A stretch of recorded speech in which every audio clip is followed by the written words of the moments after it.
کہ محمد صلی اللہ علیہ وسلم تمہارے مردوں میں سے کسی کے باپ نہیں ہے، اور لیکن آپ صلی اللہ علیہ وسلم اللہ کے رسول ہیں، اللہ کی طرف سے بھیجے گئے پیغمبر ہیں، رسول ہیں، اور اسی لحاظ سے وہ خاتم النبیین ہیں۔ میرے بھائیوں، ان تمام آیات قرآنیہ سے معلوم ہوا کہ رسول اللہ صلی اللہ علیہ وسلم کے ذریعے سے نبوت اور رسالت کا خاتمہ کر دیا گیا۔ رسول اللہ صلی اللہ علیہ وسلم کے ذریعے سے نبوت اور رسالت کا خاتمہ کر دیا گیا۔ اب رسول اللہ صلی اللہ علیہ وسلم کے بعد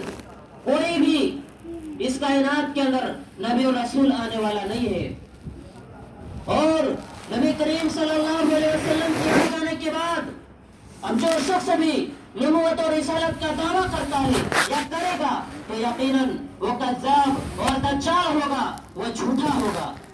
کیونکہ اللہ کے نبی صلی اللہ علیہ وسلم ارشاد فرماتے ہیں، صحیح بخاری صحیح مسلم شریف کی حدیث ہے، نبی کریم صلی اللہ علیہ وسلم مثال کے ذریعے سے ارشاد فرماتے ہیں کہ مجھ سے پہلے جتنے بھی انبیاء علیہ الصلوۃ والسلام آئے، میری اور مجھ سے پہلے جو انبیاء و رسول آئے ان کی مثال ایسے ہے جیسے کہ کوئی شخص ایک مکان بنائے اور اس کی تعمیر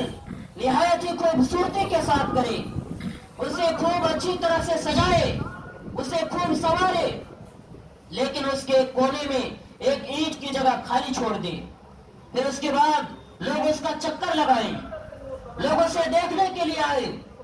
اور اسے دیکھ کر کے، اس مکان کو دیکھ کر کے حیران اور ششدر رہ جائیں، اس کی تعریف کریں، لیکن ساتھ ہی ساتھ وہ یہ بھی کہیں کہ یہ آخری اینٹ کیوں نہیں لگائی گئی؟ اگر یہ آخری اینٹ لگا دی جاتی تو یہ مکان اور بھی خوبصورت ہو جاتا، اور بھی خوشنما ہو جاتا۔ تو نبی کریم صلی اللہ علیہ وسلم فرماتے ہیں کہ دراصل میں وہ آخری اینٹ ہوں، اور اسی لحاظ سے میں خاتم النبیین ہوں۔ برادران اسلام، اس حدیث سے معلوم ہوا کہ قصر نبوت میں بھی نبی کریم صلی اللہ علیہ وسلم آخری اینٹ کی حیثیت رکھتے ہیں، اور اسی لحاظ سے وہ خاتم النبیین ہیں۔ رسول اللہ صلی اللہ علیہ وسلم کے ذریعے سے نبوت اور رسالت کا خاتمہ کر دیا گیا، اور اسی طرح سے رسول اللہ صلی اللہ علیہ وسلم کے جو خصوصیات ہیں، جو بعض خصوصیات رسول اللہ صلی اللہ علیہ وسلم کو عطا کیے گئے ہیں، ان میں سے ایک یہ بھی ہے کہ امت محمدیہ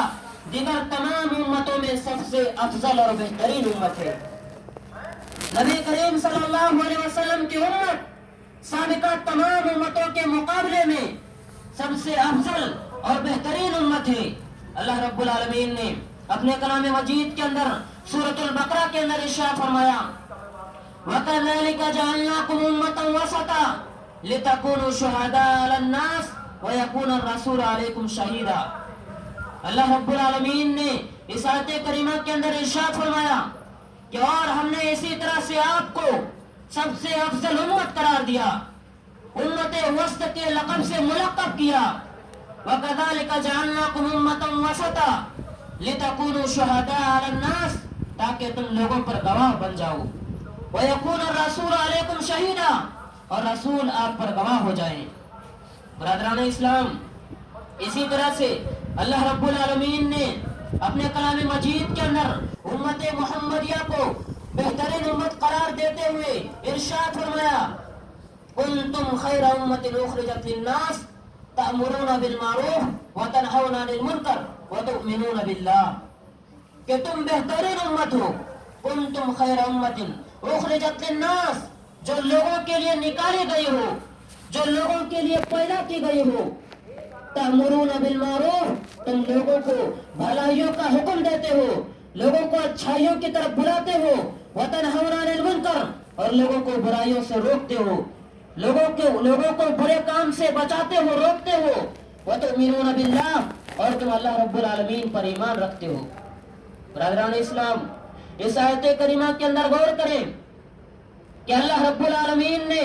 امت محمدیہ کو خیر امت کہا، بہترین امت قرار دیا، لیکن اس کے ساتھ ساتھ اللہ رب العالمین نے امت محمدیہ کے اوپر کچھ ذمہ داریاں بھی دی ہیں۔ اور ہمیں اس ذمہ داریوں کو ادا کرنا ہوگا، اس ذمہ داریوں کو پوری کرنی ہوگی، تبھی ہم خیر امت کے لقب سے ملقب ہو سکتے ہیں، تبھی ہم خیر امت کہلا سکتے ہیں، بہترین امت بن سکتے ہیں۔ اس آیت کریمہ کے اندر غور کریں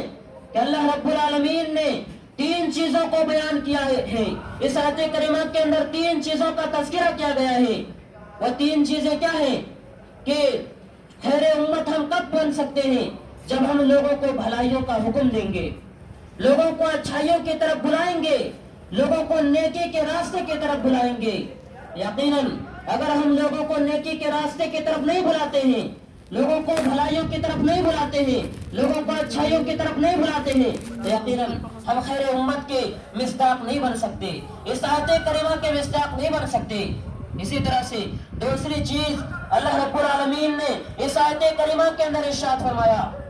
کہ تم لوگوں کو برائیوں سے روکتے ہو، لوگوں کو برے کام کرنے سے بچاتے ہو،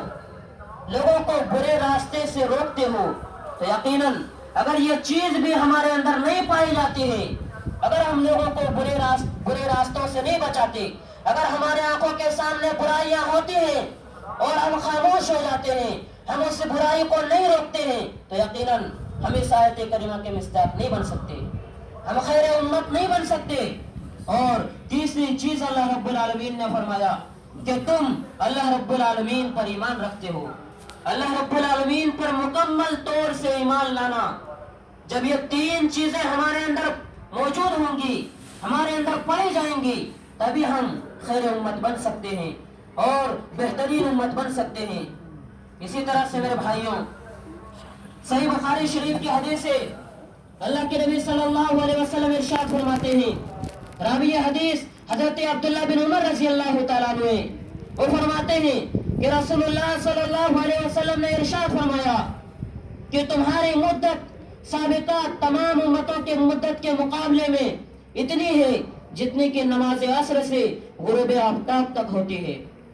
اور پھر آپ صلی اللہ علیہ وسلم نے فرمایا کہ تمہاری مثال اور یہود و نصارہ کی مثال ایسے ہے جیسے کہ کوئی شخص چند مزدور کو لے کر کے آئے اور اسے کہے کہ صبح سے لے کر کے دوپہر تک ایک قرات پر کون مزدوری کرے گا، تو یہودی اس پر راضی ہو جائیں گے۔ یہودی صبح سے لے کر کے دوپہر تک ایک قرات پر مزدوری کرنے پر راضی ہو جائیں گے۔ پھر اس کے بعد وہ شخص کہے گا کہ دوپہر سے لے کر کے نماز عصر تک ایک قرات پر کون مزدوری کرے گا، پھر اس کے بعد نصارہ اس پر راضی ہو جائیں گے۔ نصارہ دوپہر سے لے کر کے نماز عصر تک ایک قرات پر مزدوری کرنے پر راضی ہو جائیں گے۔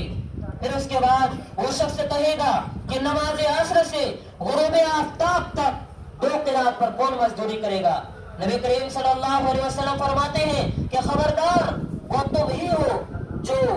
نماز عصر سے لے کر کے غروب آفتاب تک 2 قرات پر مزدوری کرو گے،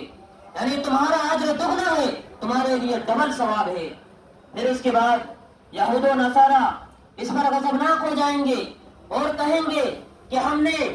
مزدوری زیادہ کی اور ہمیں اس کا اجر کم ملا۔ اللہ رب العالمین کہے گا کہ کیا میں نے تم پر ظلم و زیادتی کی ہے، کیا میں نے تمہارا حق مارا ہے؟ تو وہ کہیں گے نہیں۔ تو پھر اللہ رب العالمین